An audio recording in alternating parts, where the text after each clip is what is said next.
Hi everyone. In this video, we will discuss the steps involved in the design of gantry girder. Step number 1: compute the maximum wheel load. See, maximum wheel load అంటే అండి maximum crane wheel load అంటే crane నుంచి gantry girder మీదకి వచ్చేటువంటి loads. See, మనకు తెలుసు gantry గడ్డరు 2 columns మీద నిలబడి ఉంటుందని. ప్రతి ఒక్క సైడు 2 కాలమ్స్ చొప్పున 4 కార్నర్స్లో కూడా 4 కాలమ్స్ ఉంటాయి. 2 కాలమ్స్ మీద గ్యాంట్రీ గడ్డరు ఇలా రెడ్ లైన్లో చూపించినట్లుగా గ్యాంట్రీ గడ్డర్ ఉంటుంది. ఈ 2 కాలమ్స్ మీద ఒక గ్యాంట్రీ గడ్డరు, ఈ 2 కాలమ్స్ మీద ఒక గ్యాంట్రీ గడ్డర్ ఉంటుంది. ఈ గ్యాంట్రీ గడ్డర్ మీద క్రాబ్ మూవ్ అవడానికి 2 క్రేన్ గడ్డర్స్ ఉంటాయి. ఈ క్రేన్ గడ్డర్స్ కూడా గ్రీన్ లైన్లో చూపించాను చూడండి, అవి క్రేన్ గడ్డర్స్ అనుకుందాం. ఈ క్రేన్ గడ్డర్స్కి చివరన వీల్స్ ఉంటాయి. ఈ వీల్స్ ఈ గ్యాంట్రీ గడ్డర్ మీద మూవ్ అవుతూ ఉంటాయి. ఓకే, ఇలాగా క్రేన్కి 4 వీల్స్ ఉంటాయి. ఒక్కొక్క గ్యాంట్రీ గడ్డర్ మీద 2 వీల్స్ మూవ్ అవుతూ ఉంటాయి. రైట్, ఇప్పుడు ఈ క్రేను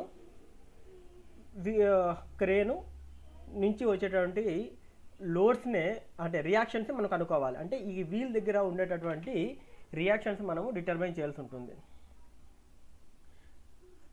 ఇక్కడ నేను యారోస్ చూపిస్తాను చూడండి. ఈ విధంగా ఈ క్రేన్ మీద పడేటువంటి లోడ్ అంటే అంటే ఒక విషయం గమనించాలి. క్రేన్ యొక్క సెల్ఫ్ వెయిట్, క్రాబ్ యొక్క లోడు, ఈ మొత్తము లోడ్ నుంచి ఈ వీల్ దగ్గర ఏ రియాక్షన్ ఉంటుందో that reaction we are going to determine. ఇప్పుడు ప్రతి ఒక్క వీల్ దగ్గర ఒక రియాక్షన్ ఉంటుంది. మనం ఏమనుకుంటున్నామంటే ఈ రియాక్షన్స్ దేని మీద డిపెండ్ అయి ఉంటాయి అంటే ఈ క్రేన్ యొక్క సెల్ఫ్ వెయిట్, అదేవిధంగా క్రాబ్ యొక్క వెయిట్. ఇప్పుడు క్రాబ్ మనం ఎక్కడ పెడుతున్నాం అన్నది ఇంపార్టెంట్.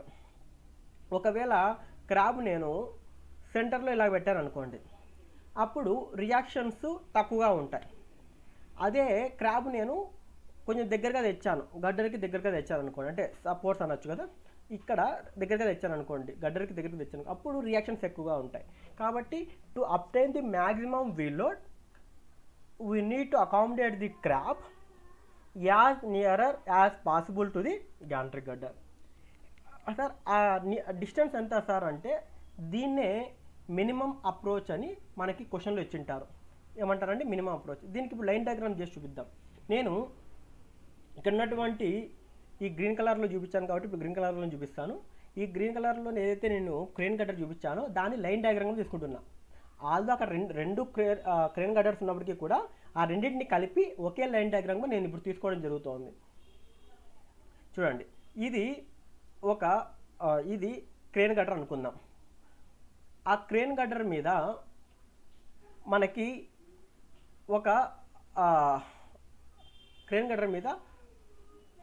క్రేన్ గడ్డరు దేని మీద ఉంటుంది? రియాక్షన్స్ అంటే 2 గడ్డర్స్ మీద నిలబడి ఉంటుంది. క్రేన్ గడ్డరు 2 గ్యాంట్రీ గడ్డర్స్ మీద నిలబడి ఉంటుంది. ఇవి ఏవైతే ఆరోస్ చూపిస్తున్నానో అది ఈ మూలకు ఉన్నటువంటి గ్యాంట్రీ గడ్డర్ ఒకటి, ఈ మూలకు ఉన్నటువంటి గ్యాంట్రీ గడ్డర్స్ ఒకటి. Okay, this crane girder is placed on 2 gantry girders. 2 gantry girders మీద ఉంది. ఆ గ్యాంట్రీ గడ్డర్స్ని మనము ఏ అండ్ బి అనుకుందాం. ఓకేనా, ఏ అండ్ బి. ఓకే, ఒక క్రేన్ గడ్డర్ అన్నది ఏ అండ్ బి అనేటువంటి గ్యాంట్రీ గడ్డర్ మీద నిలబడి ఉంది. ఇప్పుడు దీని యొక్క యూడిఎల్ లోడ్ అంటే గమనించండి, యూడిఎల్ లోడ్ అంటే ఏమి అంటే క్రేన్ యొక్క self weight. Please be clear.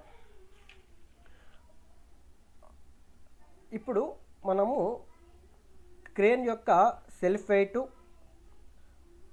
తీసుకుంటున్నాం, దాన్ని యూడిఎల్ తీసుకుంటాం. పాయింట్ లోడ్ ఏమంటే క్రాబ్ ఉంది కదండి, ఈ క్రాబ్ని మనము పాయింట్ లోడ్గా తీసుకుంటున్నాం.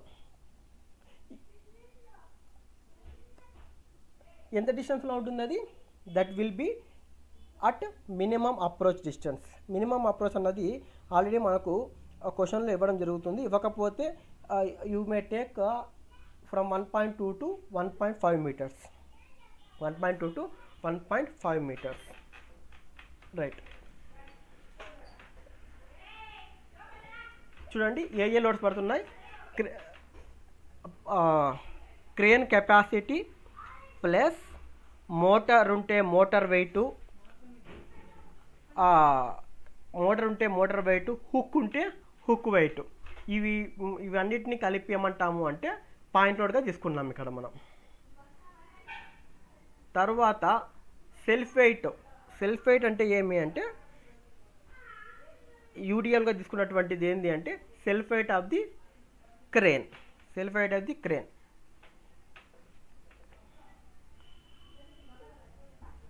Okay. Self weight of the crane or crane girder, next step number 2, compute the maximum bending moment in the girder due to vertical loads. Vertical load అంటే already మనం అంత మునుపు లోడ్స్ అనుకున్నాం కదా, ఆ లోడ్స్నే. ఇప్పుడు మనకు వీల్స్ ఎన్ని ఉంటాయి ఒక గడ్డర్ మీద? 2 వీల్స్ ఉంటాయి.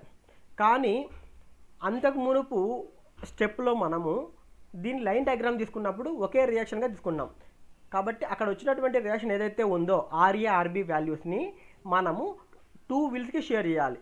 ఆర్ఏ ఉంటే RAB/2, చూడండి అక్కడ వచ్చిన ఆర్ఏ ఉంటే RAB/2 ఒక్కొక్క వీల్కి హాఫ్, ఆర్బి ఉంటే RB/2. ఇప్పుడు నెక్స్ట్ మరి ఈ గడ్డర్ మీద వచ్చేటటువంటి యూడిఎల్ లోడ్ ఏంది అంటే గడ్డర్ యొక్క సెల్ఫ్ వెయిట్ని యూడిఎల్గా తీసుకున్నాను, వీల్ లోడ్ని పాయింట్ లోడ్గా తీసుకున్నాను. సార్ ఇప్పుడు మరి మ్యాక్సిమం బెండింగ్ మూమెంట్ ఎక్కడొస్తుంది? మ్యాక్సిమం బెండింగ్ మూమెంట్ అంటే మ్యాక్సిమం బెండింగ్ మూమెంట్ రావడానికి దెర్ ఈజ్ ఏ కండిషన్. ఆ కండిషన్ చూడండి. Bending moment due to wheel load is maximum when the quarter point of span of wheel load must coincide with the center line of the gantry girder. ఇప్పుడు చూడండి ఈ 2 wheels మధ్య ఉన్న distance ఏమంటాం జనరల్గా అంటే వీల్ బేస్ అని అంటాం. ఏమంటామండి?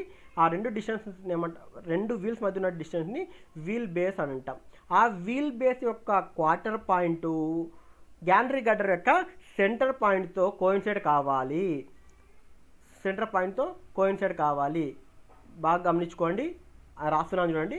Quarter point of wheel base should be coincide with the mid point of gantry girder. ఆ విధంగా మనము ఈ వీల్ లోడ్ని అరేంజ్ చేయగలిగితే we can get the maximum bending moment due to vertical loads.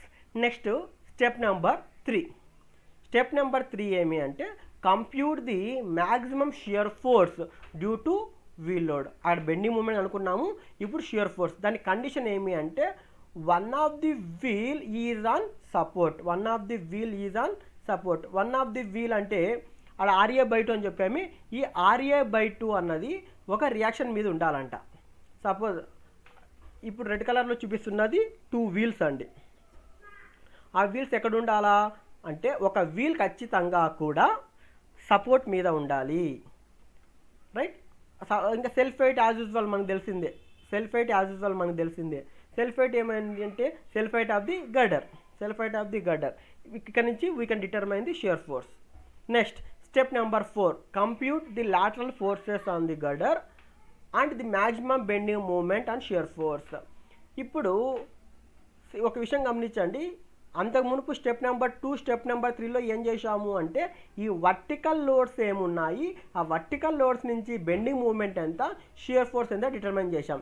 ఇప్పుడు లాటరల్ లోడ్స్ అంటే ఈ క్రాబ్ వల్ల వచ్చేటటువంటి లోడ్స్. సపోజ్ ఇది గ్యాంట్రీ గడ్డర్ అనుకుంటే ఈ గ్యాంట్రీ గడ్డర్ మీద ఈ లాటరల్ లోడ్స్ అంటే ఈ వీల్ ఏదైతే ఉందో ఆ వీల్స్ క్రాబ్ నుంచి వచ్చేటువంటి లోడ్స్ ఉన్న ట్రాన్స్ఫర్ చేస్తాయి. దాన్ని లాటరల్ లోడ్స్ అని చెప్పుకున్నాం. ఆ లాటరల్ లోడ్స్ నుంచి వచ్చే బెండింగ్ మూమెంట్ షియర్ ఫోర్స్ని మనం స్టెప్ నెంబర్ 4లో డిటర్మైన్ చేయగలుగుతున్నాం. దాన్ని ఎలా డిటర్మైన్ చేయాలంటే సేమ్ ప్రొసీజర్.